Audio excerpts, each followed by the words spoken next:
Ladies and gentlemen, you're listening to America's most beloved Firehouse Morning Show. A cup of Joe and some Fuego. Oh my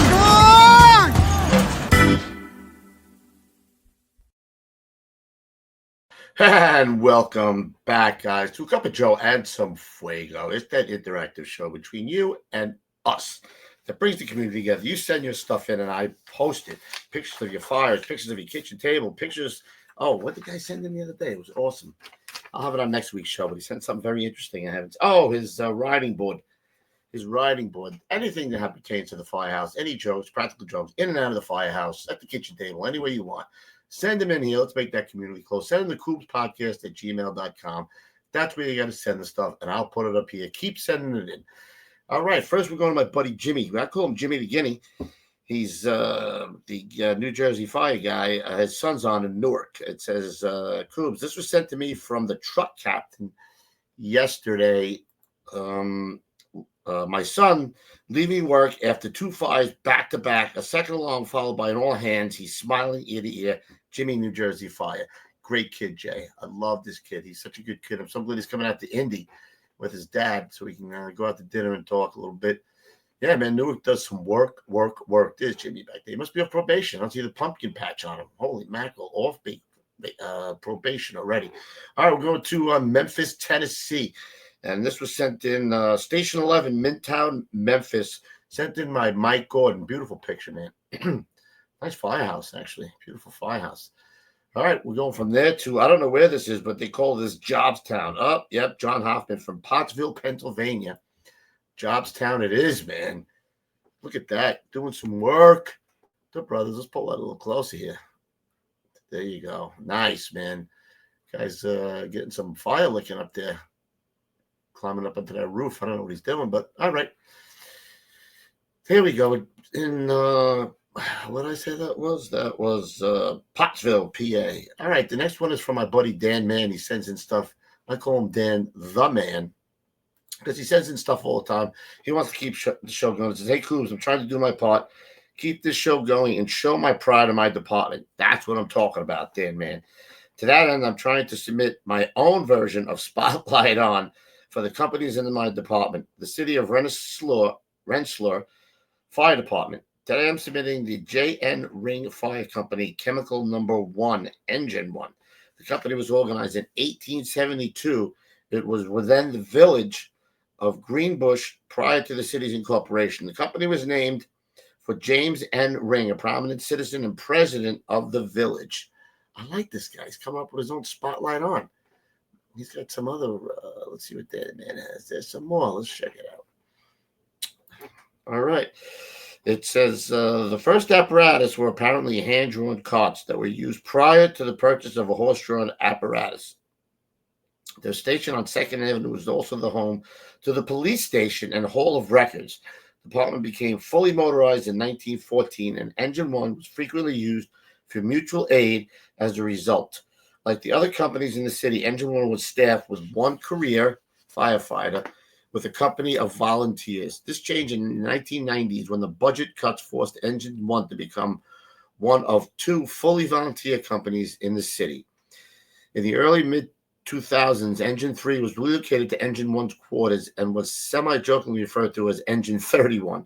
My father-in-law was a member of Engine 1, and my wife grew up playing in the building. It still had jail cells from I don't know what this is, OTS time as possible station. And my wife said that they were haunted. Unfortunately, a black mold problem led to the closure of the building, and it was sold in auction around 2010. The building now holds a few apartments. The company is now officially disbanded. However, there is still one member of the company working in the career division today. A sad end to the oldest company in the city. Dan Mann, keep it coming. Do a spotlight on your own firehouse. I love it. Look at that initiative from Dan Mann, man. J.N. Ring. And this last one here. Very cool, Dan. Thank you for doing that, man. Spotlight on. Me and Louie are going to get back to that, as a matter of fact. Spotlight's on it. Good stuff. All right, here we go. Over to this is, hey, Kubes. Here's a few shots from the local newspaper of our brothers from Ladder 81 operating at a second alarm job in Portsmouth, New Hampshire last Thursday. We are a federal department, So please, if you use for posting, just use IAFF Local 123 or Shipyard Professional Firefighters Local F123. Appreciate it, bro. Kyle C. Moser. And there's quite a few of the guys doing some work here from the Federal Fire Department, if you will. What do we got here? All right, here we go. We're going back to this is I know I'm going back to my old glass plate, going to the Wayback Machine. Here in 1928 is a third alarm on West 38th Street between Broadway and 7th. Wright Lumber, the brothers of the FDNY in 1928. Wright Lumber. Up there on West 30th between Broadway and 7th on the west side. I got another one from the glass plate collection in the Wayback Machine. And this one, of course, is a rig.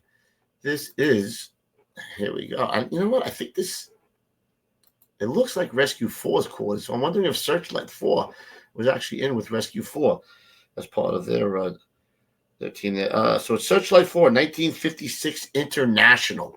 Some big lights in there, man. But that definitely does look like Rescue 4 and 292. I'll have to look into that and find out. If anybody knows for sure, I'll do my Rescue 4 research and find out. All right. And, of course, we're going to our new segment.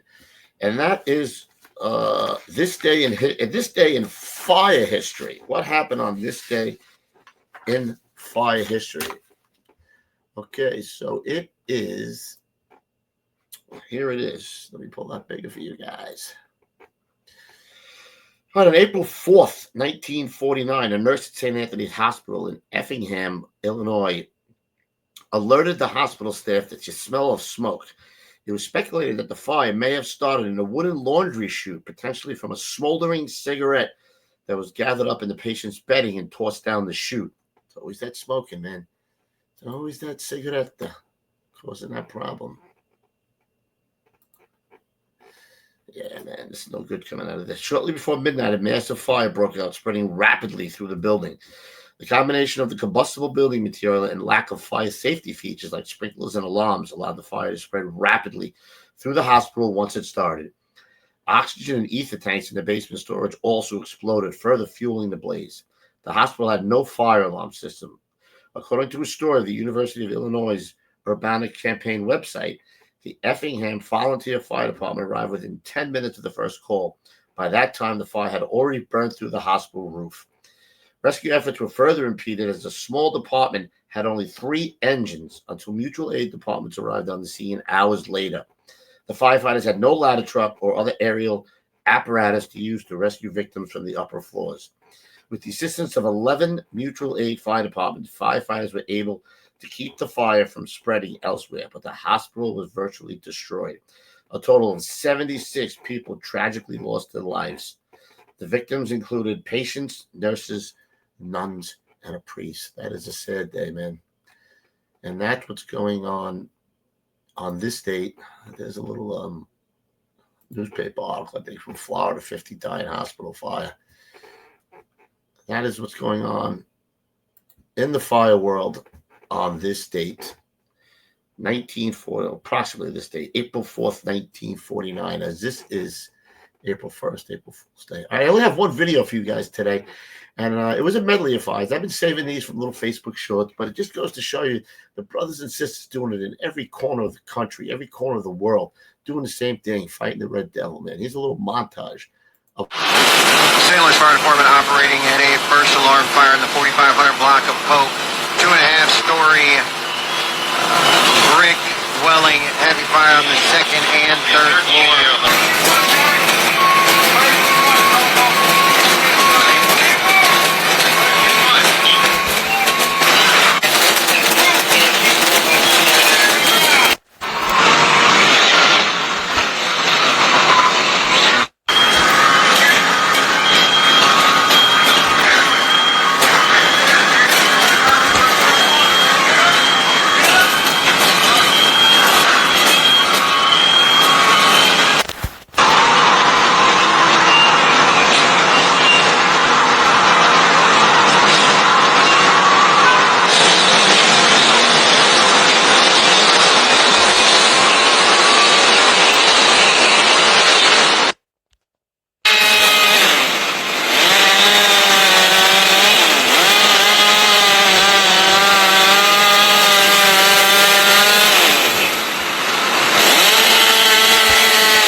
And there you go, bro. A little montage. As you can see, it doesn't matter where you are in this country, whether you're riding with 6 guys like the FDNY or 2 guys in the rural areas. The fire's still red, the fire's still hot, the fire's still smoky. And it's real life, everyday heroes like you guys who are getting the job done. And that will do it, guys. I know this is a short one. I got a great audio clip for next week. I'll play it for an audio file since FDNY May Day. Thanks for tuning in. Please like, subscribe, share this. Let's get this thing going. Tomorrow night, me and Louie have on the 100-year centennial of Rescue 2 FDNY. A couple of Rescue 2 guys have a guy who did a book on it. So if you want to tune in on that one Thursday night. Until then, love you guys. Stay safe.